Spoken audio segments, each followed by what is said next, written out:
Fosse Verdon is eminent. Fosse. All right. Fosse. That was garbage. Is this Glee? Are we doing a Glee episode now? Where's Will Schuster to rap for us? Will Schuster, come out here. Will. We need rap, please. I'm sorry, You know, guys. I actually have plans for December to bring Will Schuster back into your life, Andrew. Will Schuster, I'm sorry, but Will Schuster's dead. His wife was going to have a baby, and they discovered what gender it was. So they made him swallow dynamite and exploded him to do the gender reveal. I'm sorry. Wow, over. the blood is red. It must be a girl. It's a girl. Oh no. Is that really what happened? They used dynamite for the fucking gender reveal? There was one story where a family made an unintentional pipe bomb with gunpowder, and they killed their grandmother at the gender reveal. Fuck? That's I know that's not funny, but that's fucking hilarious. Well, it's just like, come on, guys. What are you fucking doing? Maybe just don't gender your kid. Let them decide that when they get old enough. And you know what? Even if you want to gender your kid, which, you know, I don't really know if that's a good idea, but if you want to, you don't have to blow anything up. You don't have to set all of California on fire like you're fucking Frollo and Hunchback of Notre Dame. You know, you can just like, you know, be like, hey, it's a boy, and that's You know it. what you could do, Andrew? You could bring your ex-wife, your new girlfriend, your daughter, and a couple of your buddies all the way down to like this fucking beach home and just hang out there for like a weekend. Yeah, and then do lobster fighting. That looked fun. That actually looked fun. It looked like animal abuse, Jess. Well, they were gonna kill it anyway and eat it. That's true. That's why I think dogfighting should be legal as long as you're gonna kill and eat it afterwards. Basically, yeah. Like we got Michael Vick. What was it that we said? Like, no, I ain't. They ain't dog fighting. I'm using them to steal watches. And that makes it okay. It makes it okay. But this is right after Joan Simon's death. Who is Neil Simon? You know, the guy with the glasses, his wife. Yeah, not Neil Diamond, Neil Simon. Yeah, him. Yeah, somebody got that joke. Sweet Caroline. I don't know. Whatever. I'm not gonna lie, this looks like a miserable experience, like, especially for Patty Chayefsky, who is, like, the only, he's a single guy there. Like, Gwen brought her boyfriend, Bob has his, like, way too young girlfriend. Yeah, and then there's the little girl. I don't feel bad for Patty. He has a good time all the time. Yeah, he seems like the Andrew DeWolf of the group. He's the only one I really relate to be honest. Really? Please elaborate. I think he is just pretty chill and down to earth, and he kind of understands what's going on, and he's surrounded by some fucking wacky people. Yeah, that's about right for you in your life. Like, when you, me, and Bree get together, that's basically you. Like, I get it, but I don't like it. I don't know. You know, Jess, like, when you talk about how when you win awards, you don't feel anything anymore, you know, I feel like, you know, you only feel what's in your heart, Jess, you know? What's in my heart is clogged arteries. Exactly, and that's what you're feeling. He also yells at kids and tells them to watch the damn fucking movie, and I feel like that's pretty cool, too. I mean, that's Andrew. If I had a kid and I asked you to watch it, like, that'd be you. Yeah, just watch the movie.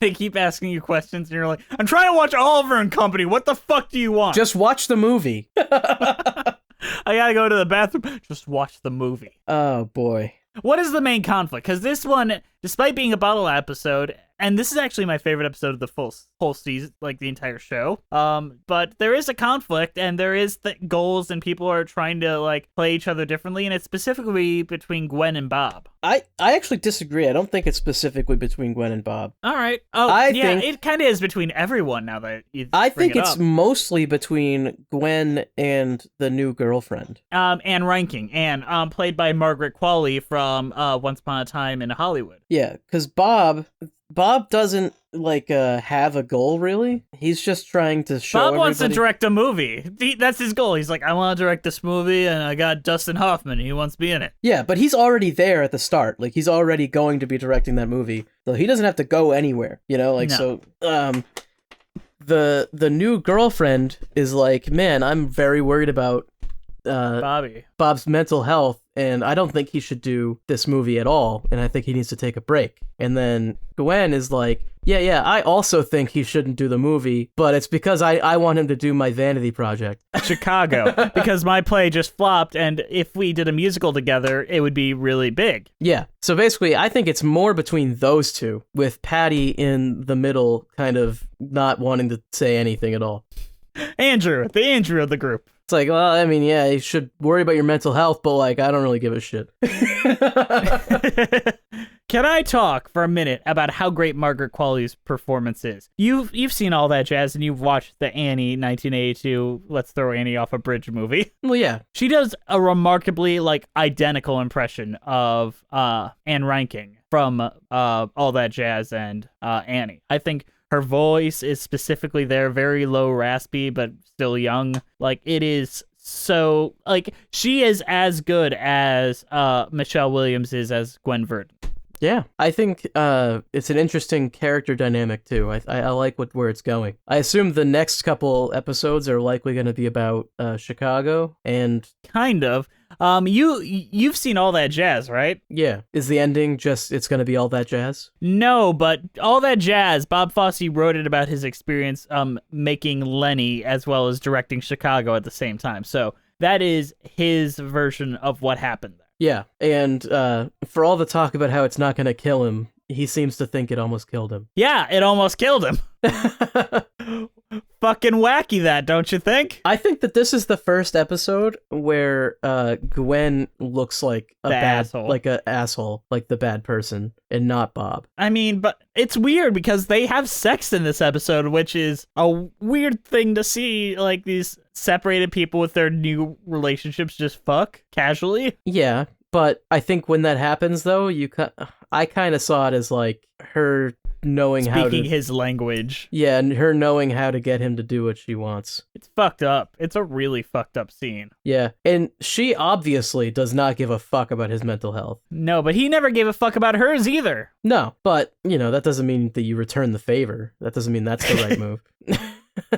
As Michelle Obama once said, when they go low, you go lower and punch them in the dick. Well, in politics, that is what you should do, but I don't know about in interpersonal relationships. Yeah, that's fair. The relationship between Gwen and Anne, I also find really interesting in this episode. Yeah, I mean, the ending conversation is pretty telling. It's really dark. It comes right out with it. It's blunt. Explain what she said, basically, to Anne. She just tells her that she's basically only there to keep Bob alive, and that's it. But then she's like, what did you get in return? And then she's like, well, I got Charity and I got Lola, you get those and he'll work you into those. Yeah. So you date him to get work. Yeah. Well, no, you date him to become immortal. Mm-hmm. No one's immortal, Jess. I disagree. Well, you're wrong. God is true. There is no God and there never was. What? God's not dead. He was never alive. Wow, is that what that movie's about? I should have watched it. Kirk Cameron. Kirk Cameron coming in with the hot takes. Imagine if Kirk Cameron became a horrible atheist in the second half of his life. I'd like to see that. I imagine that if he became an atheist, he wouldn't be a normal person, though. He would become the character. Charlie Sheen. He would be Charlie Sheen. Because he would just go from one extreme to the other, and then he'd just turn into that guy that is the villain of the movies that he made. I don't think that Kirk Cameron could ever have a normal life just because of who he is. Who is Kirk Cameron? What do you mean by that? Candace Cameron's brother. That's who he is. Okay. It's not really the answer I was looking for, but that's fine. What's the answer you were looking for? A man that shoves a banana in his mouth and uses it as an excuse for perfect design? Isn't that Ray Comfort? What? Ray Comfort is the Banana Man. I think they are both he had Ray Comfort on his little interview talk show movie where he's shoving bananas in his mouth. Well, I mean, he's just showing how perfectly they fit. Penises fit perfectly into a mouth. Also, they're shaped perfectly to grip the human hand. So is a penis. Exactly. It's they're designed for it. Yeah. Ball sack, just grab it under there. Don't touch my balls. Don't tell me what Okay. to do. Don't touch my balls, my achy breaky balls. What's Billy Ray Cyrus been up to? Jesus. So what songs are in this episode? Do they have any? She sings, they play the piano. I'm trying to remember what song she sang, but she does sing. Yeah, she refuses to sing one song, and then she does sing a different one. Yeah, now I gotta try to remember what that was. She sings she sings Where Am I Going? It's the name of the episode. Oh, yeah. And Pas de deux. I don't know what those words mean. I don't either. But I think she does very well. It's live, like it's obviously a live performance. It's not dubbed like the finale of Pippin in the last episode. That was a little bit obviously dubbed. We didn't mention that, but it's a shame. Well, yeah, we were too busy talking about Batman last time. Yeah. Speaking of Batman, have you seen the... That was what our after parties became, was the thing. Like, every week we just talk about fucking Batman. You always brought it up. Okay. Batman had some interesting shit going on. Yeah, Batman always has interesting shit going on. Let's Parents see, are still dead. I hope so. Did you learn any interesting facts in this episode? I don't think I learned any interesting facts. I think there was a very good narrative, though. I'm a little curious as to what's gonna happen with the girl smoking there. The little girl, Nicole? Yeah. Well, she gets addicted to drugs, just like her daddy.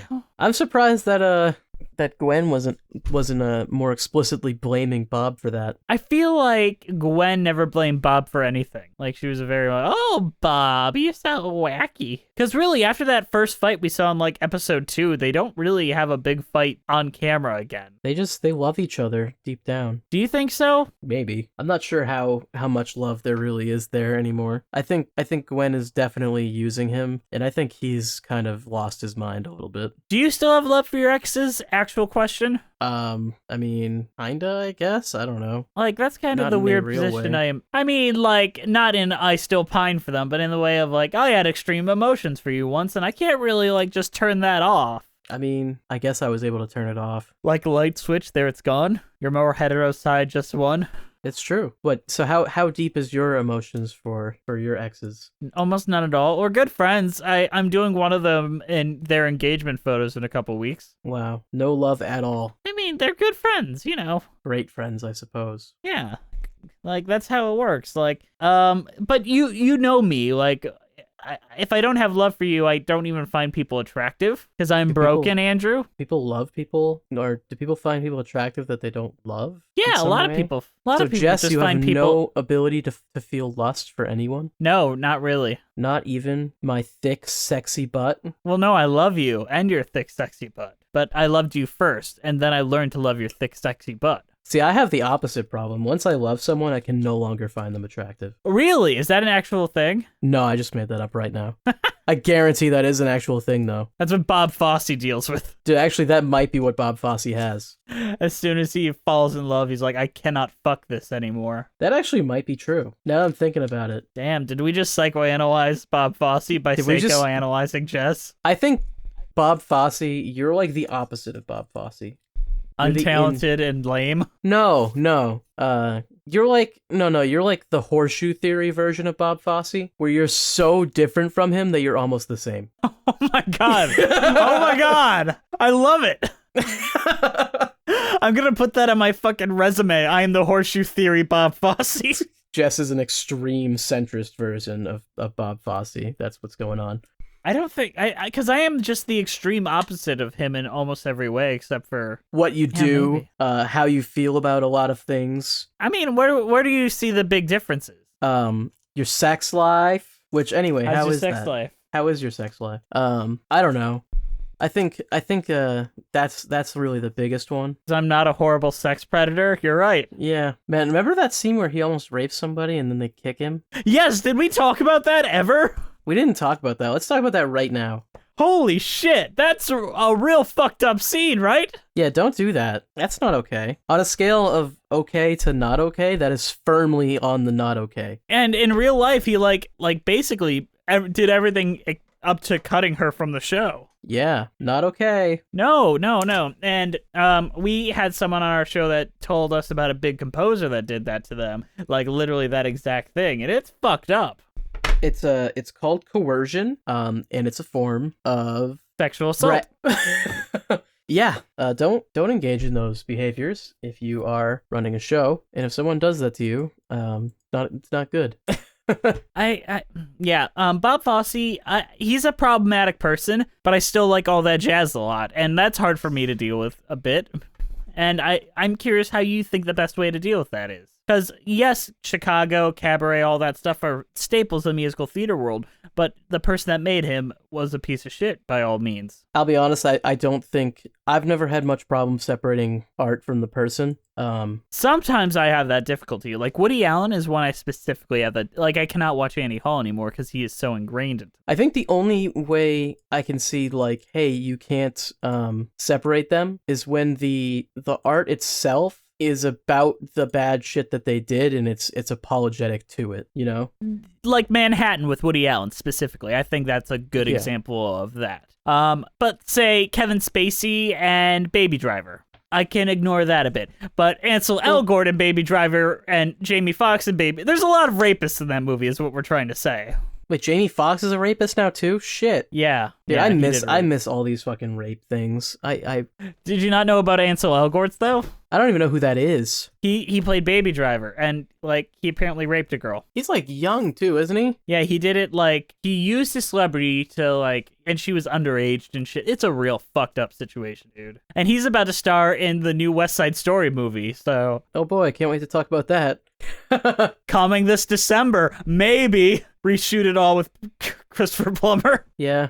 Maybe if you're born after 1990, you should know not to rape. Maybe you should just know not to rape. Let me put that asterisk there. Some people just can't turn their monkey brain off.